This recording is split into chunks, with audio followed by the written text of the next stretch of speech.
Welcome in study chemistry. आज हम लोग इलेक्ट्रोकेमिस्ट्री चैप्टर के कुछ और टॉपिक के बारे में स्टडी करेंगे।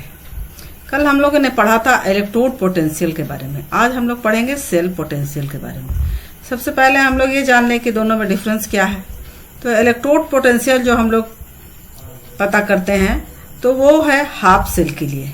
आप दोनों हाफ सेल को मिलाएं तो ये टोटल हो गया सेल पोटेंशियल। तो ये इसका डेफिनेशन है, the difference in electrode potential of two electrode of the cell is termed as electromotive force और सेल वोल्टेज और सेल पोटेंशियल। यानी कि किसी भी सेल का दोनों इलेक्ट्रोड के जो इलेक्ट्रोड पोटेंशियल के बीच का जो अंतर होगा वही कहलाएगा इलेक्ट्रोमोटिव फोर्स या सेल वोल्टेज या सेल पोटेंशियल। इसको कैलकुलेट करने के लिए हम लोग उसका जो है वो डिफरेंस निकालते हैं। तो कैथोड माइनस एनोड यदि हम डिफरेंस निकालते हैं तो ईएमएफ का वैल्यू हमें प्राप्त हो जाता है। यहाँ पे कैथोड के जगह पे हम लोग राइट भी लिख सकते हैं और एनोड के जगह लेफ्ट भी लिख सकते हैं, क्योंकि रिसेट रिप्रेजेंटेशन में हम लोगों ने देखा था कि कैथोड को राइट साइड में रखते हैं और एनोड को लेफ्ट साइड में रखते हैं। और हम लोग देखें कि इसको शॉर्ट फॉर्म में ER या EL भी लिख सकते हैं। स्टैंडर्ड सेल के लिए हम लोग इस तरह से रिप्रेजेंट करेंगे, E cell minus E cathode minus E anode. यहाँ पे ये जो इंडिकेशन है स्टैंडर्ड के लिए यूज होता है। E सेल जो है स्टैंडर्ड इलेक्ट्रोड पोटेंशियल है। इलेक्ट्रोड पोटेंशियल हम लोगों ने मेजर किया था with the help of standard hydrogen electrode. तो इसका सेल रिप्रेजेंट हम लोग इस तरह से करते हैं, क्योंकि यहाँ पे गैस है, प्लैटिनम का यूज करते हैं। गैस के लिए हम लोगों ने कंडीशन दिया था 1 बार, और यहाँ जो लिए हैं एसिड, उसका जो कंसंट्रेशन रहेगा 1 m के बराबर रहेगा। ऑक्सीडेशन प्रोसेस में जो है वो इलेक्ट्रॉन रिलीज कर रहा है एनोड पे, तो ये जो है वो आयन में चेंज हो रहे हैं और 2 इलेक्ट्रॉन रिलीज कर रहे हैं। रिडक्शन में ये जो आयन है 2 इलेक्ट्रॉन को एक्सेप्ट करके हाइड्रोजन गैस बना रही है। ये प्रोसेस होगा कैथोड पे। इस तरह से स्टैंडर्ड हाइड्रोजन इलेक्ट्रोड का ये जो है सेल रिप्रेजेंटेशन है और ये सेल रिएक्शन है। आगे हम लोग देखेंगे इसके कंस्ट्रक्शन के बारे में कि किस तरह से इसको कंस्ट्रक्ट करते हैं या कंस्ट्रक्शन है जिसकी मदद से हम लोग किसी भी इलेक्ट्रोड के पोटेंशियल को फाइंड कर सकते हैं। इस फिगर की मदद से हम लोग जो है समझ सकते हैं आसानी से। ये एक हाफ सेल की तरह काम करेगा। इसमें जो हम लोग लिक्विड लिए हैं वो HCl का 1 m का सॉल्यूशन है, 1 m कंसंट्रेशन का। और यहाँ पे जो वायर है, वायर के नीचे एक कोटेड प्लेट है, ये प्लैटिनम का है। प्लैटिनम का इसलिए लेते हैं क्योंकि प्लैटिनम जो है वो वेरी लेस रिएक्टिव है। यहाँ पे ये जो है प्लैटिनम का वायर जो है वो प्लैटिनम फॉइल से अटैच्ड है, और ये फॉइल जो है वो प्लैटिनम ब्लैक से कोटेड है। ये जो इसका काम सिर्फ यहाँ से कंडक्ट करना है, ये आयन का एक्सचेंज होगा, उसके पावर कितने इलेक्ट्रॉन इससे फ्लो कर रहे हैं। बाकी इसमें कोई रिएक्शन नहीं होगा। ये हाइड्रोजन गैस जो दिया गया है वो टेम्परेचर इसका 298 केल्विन है और प्रेशर जो है 1 बार है। यदि किसी इलेक्ट्रोड का पता करना है इलेक्ट्रोड पोटेंशियल, तो इससे यहाँ कनेक्ट कर देते हैं उस सेल हाफ सेल को, और वहां पे चूंकि इसकी वैल्यू 0 होती है, SHE की जो है इलेक्ट्रोड पोटेंशियल जो है वो 0 होती है, तो जो भी यहाँ डिफ्लेक्शन शो करेगा जो इसके साथ अटैच है हाफ सेल उसी का। तो इस तरह से हम लोग पता कर लेते हैं कि स्टैंडर्ड हाइड्रोजन इलेक्ट्रोड से किसी भी मेटल का इलेक्ट्रोड पोटेंशियल पता कर सकते हैं। अब हम लोग देखेंगे इलेक्ट्रोकेमिकल सीरीज के बारे में।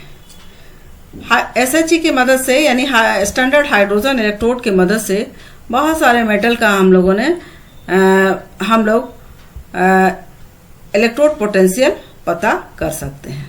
अब उसी की वैल्यू जो पता हुई है स्टैंडर्ड रिडक्शन पोटेंशियल, जो अलग अलग मेटल की जो हम लोग पता किए, उसी को जो अरेंज कर दिया गया इंक्रीजिंग वैल्यू के आधार पे, यानी कि बढ़ते हुए क्रम में जो सजाया गया इलेक्ट्रोड पोटेंशियल को, वही अरेंजमेंट जो है वो कहलाती है इलेक्ट्रोकेमिकल सीरीज। ये इलेक्ट्रोकेमिकल सीरीज कोई भी रिएक्शन के लिए बहुत इंपॉर्टेंट है।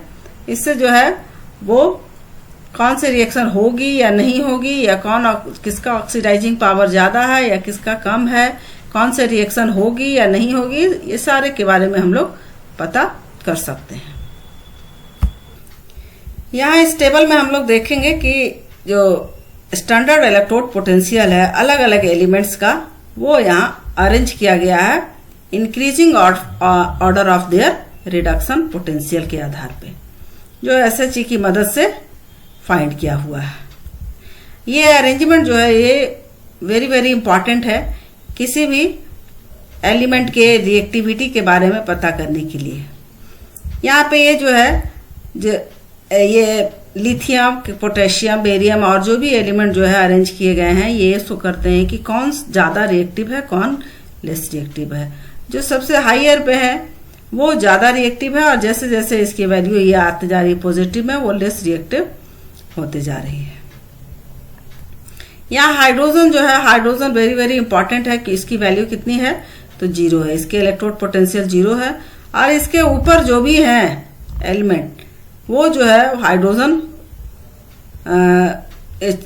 ये करेंगे, रिलीज करेंगे या लिबरेट करेंगे, लेकिन इसके नीचे जो भी हैं वो एसिड के साथ रिएक्शन करके हाइड्रोजन गैस लिबरेट नहीं कर पाएंगे। तो इस तरह से बहुत सारी चीजें हम लोग स्टैंडर्ड इलेक्ट्रोड पोटेंशियल की मदद से जान सकते हैं।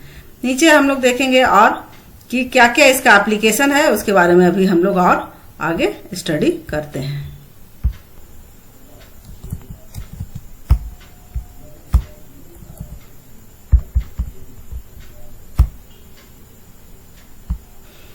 इलेक्ट्रोकेमिकल सीरीज के एप्लीकेशन के बारे में हम लोग देखेंगे कि किस तरह से ये हमारे लिए यूजफुल है। सबसे पहला पॉइंट देखें कि relative oxidizing and reducing power of various substance पता करने में ये इलेक्ट्रोकेमिकल सीरीज बहुत ही ज्यादा इंपॉर्टेंट है।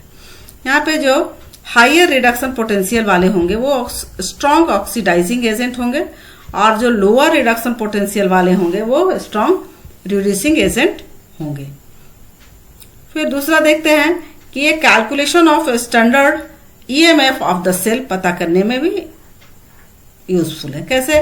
तो हम लोग इलेक्ट्रोकेमिकल सीरीज से इलेक्ट्रोड पोटेंशियल अलग अलग एलिमेंट का देखेंगे।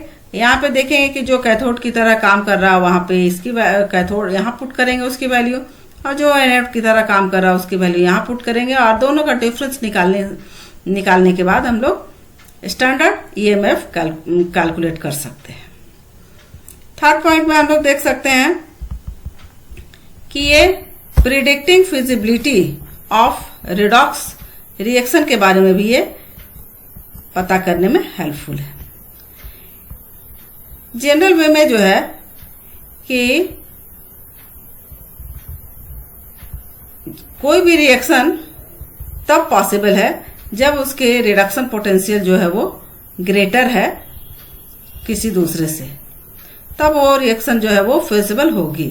जैसे यहाँ एक एग्जांपल दिया गया है जेडेन का, यहाँ कोई सॉल्ट है और यहाँ कॉपर है। कॉपर के साथ रिएक्शन कराने के बाद यहाँ पे ये कॉपर को डिस्प्लेस करेगा कि नहीं करे, यहाँ पे ये जेडेन को रिप्लेस करेगा या नहीं करेगा, वो हम इस इलेक्ट्रोकेमिकल सीरीज से पता कर सकते हैं। जैसे यहाँ पे जेडेन का देखें कि जेडेन का वैल्यू कितना है, तो जेडेन का वैल्यू है -0.76, और यहाँ कॉपर की वैल्यू कितनी है, तो 0.8 वोल्ट। जिसकी वैल्यू ज्यादा होगी वो उसको रिप्लेस करेगा या डिस्प्लेस करेगा। तो यहाँ पे देख रहे हैं कि जेडेन की वैल्यू जो है वो कम है और कॉपर की वैल्यू ज्यादा है, तो इसलिए ये रिएक्शन फिजिबल नहीं होगा। तो ये वैल्यू जो है बहुत इंपॉर्टेंट है। यहाँ पे ये ध्यान रखना है कि ज्यादा होने के बाद ही वो उसको ऑक्सीडाइज कर सकता है, नहीं तो नहीं करेगा। दोनों में अंतर देख लेंगे, जिसकी वैल्यू ज्यादा होगी तो वो, जैसे मान लिया यहाँ पे कॉपर रहता, कॉपर का सॉल्ट है और यहाँ जेडेन रहता, तो आराम से ये जो है ये कॉपर को डिस्प्लेस कर सकता था। जो हम लोग रिएक्शन इस तरह का देखे भी हैं, जो हमारे पास गैल्वेनिक सेल था उसमें भी इस तरह का रिएक्शन हम लोग देखे, लेकिन यहाँ पे हम लोग देखे थे कि वो कॉपर को डिस्प्लेस करता है, ये नहीं कि कॉपर उसको डिस्प्लेस कर रहा है Zn को।